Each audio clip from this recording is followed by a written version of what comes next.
for your questions.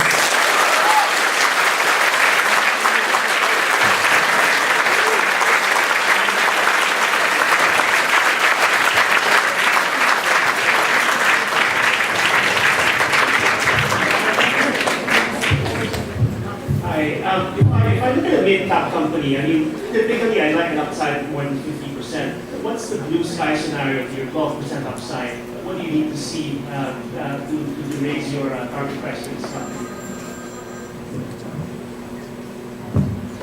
We believe that its new acquisitions will increase the value of this company. However, the company has not yet disclosed the specific details. However, they have expressed their strategy of becoming the leading building and industrial solutions provider in the country. And this helps them cater to real estate developers and other clients by developing and customizing end-to-end solutions for these clients.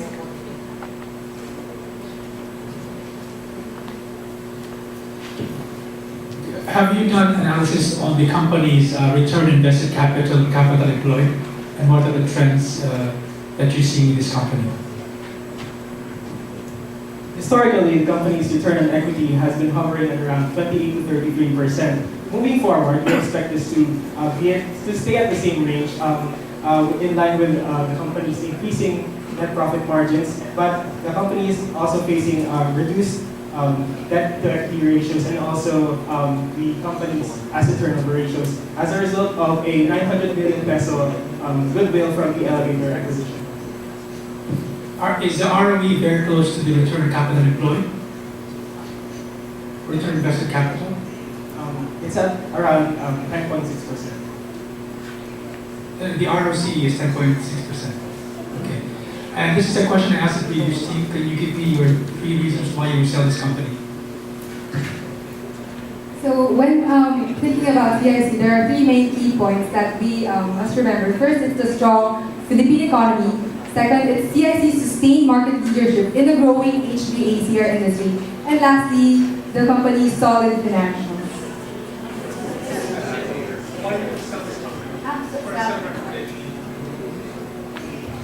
We would sell this company should their plans for the new acquisitions not materialize. However, the company's 50 years experience in the industry and its successful acquisitions of the elevator and otherwise goods business pose a growth opportunity for the company. At what rate has their competitor been growing, specifically Panasonic? You see here in one of the slides that in the refrigeration, for example, CIC is 25 and Panasonic is 22. And how do you project the growth rate of the competitor? Panasonic has been growing at a lower rate than CIC, and we believe that this CIC is able to increase its competitiveness through its competitiveness in product, price, and distribution. So moving forward, we believe that it can sustain its market leadership in both the air conditioning and refrigeration industries because of its competitive edges. So if Panasonic has been growing slower, does that mean that CIC had a lower market share previously and they actually now, just over the last years, have gained? Yes, historically, CIC has been eating up market share in the industry, and this is expected to continue through the foreseeable future. They've been in business for 50 years, so what took so long, I guess? Or were they the top before and they returned to the top? Or this is the first time or the last few years that they've actually been on the top? It's a very competitive industry, and based on Euromonitor data, CIC has been the market leader for at least 5 years. And for the refrigeration business, it was the market leader in 2011. And this shows that the company is really trying to increase its competitiveness in this sense. And also with rising disposable income, CIC offers a multi-brand pricing strategy which offers products in the low and mid tier. And based on the pricing, CIC prices its products lower than its closest competitors such as Panasonic and Colin and the like. So we believe that this also has contributed to CIC's growing market share with the rising disposable income.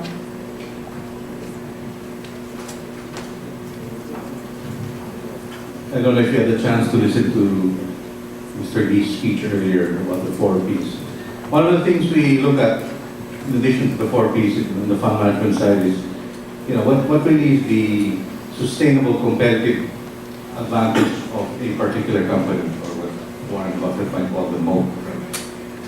Maybe in one sentence, could you tell us why CIC will remain the market leader in maintaining its margins over the long term? CIC has the most comprehensive product portfolio among its competitors and also has the highest energy efficiency ratios and also a multi-brand pricing strategy. This is developed further, and this is by their distribution network, which is very extensive and is leading compared to other competitors. Therefore, we believe that the company can sustain its market leadership. That was a long sentence, but thank you. But what's preventing the competitor from doing the same thing? Based on our channel checks, we realize that the company has the most comprehensive product portfolio, so it offers the most types of air conditioners compared to all its competitors, and this is really different. It is able to cater to a wider set or the wider market. More needs are met using the different products of CIC. Say I want to expand in this industry, what's preventing me from having a wider portfolio than these guys?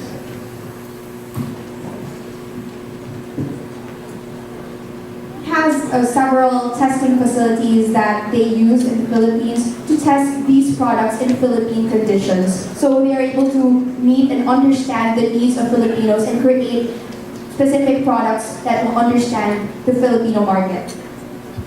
CIC is also affiliated with big multinational corporations such as United Technologies and Carrier Corporation, and we believe these foreign partners will be able to provide CIC the necessary innovation and technology to sustain its market leadership. As Brad mentioned, your 12% outside the DCF, it seems a bit thin, and I noticed that is facing a cost of equity of 9.9% for the larger businesses.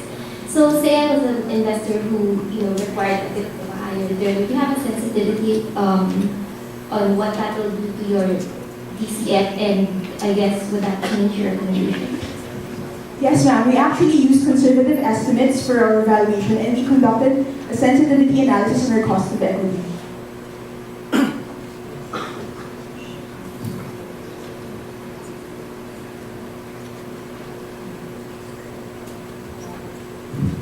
Adjusting our market risk premium and terminal growth rate, a decrease in market risk premium was 7.9% and a decrease of a terminal growth rate of 3.3% will still result in a buyer recommendation with a price of 45 pesos and 8 centavos. Sorry, very, very basic question for me. I mean, can't help but notice that everybody that presented so far seems to have used DCF in valuing these companies. I mean, what's the rationale behind using DCF over other valuation methodologies?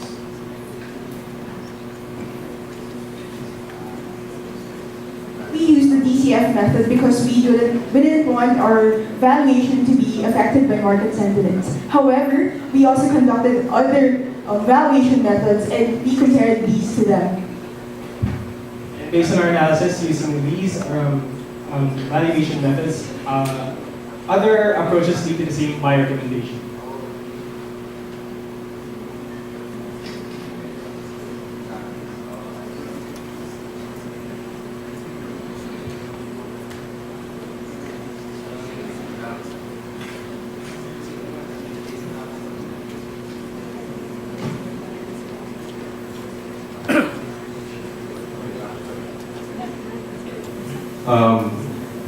With oil prices at these levels, I don't know what you assumed in your, but is there any demand elasticity that you expect, and have you sort of factored it into your model?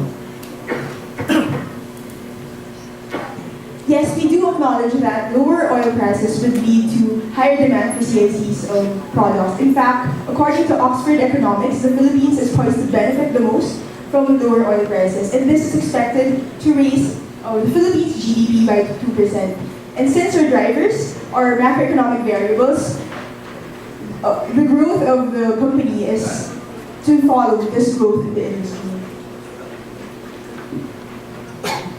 We conducted a sensitivity analysis on our sales volume, since the lower oil prices would necessarily lead to higher demand. With this, with higher demand, an increase of 20% will result in a price of 50 pesos and 10 centavos, a higher upside from what we have forecasted. Sorry, what's the one biggest risk to your call?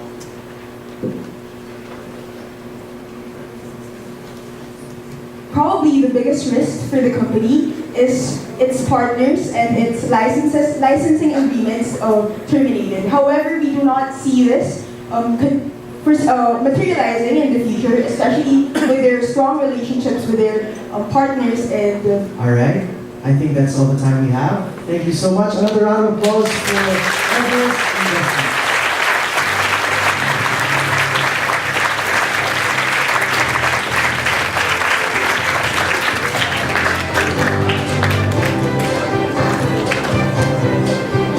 We shall now pause for a while as the judges are scoring the team.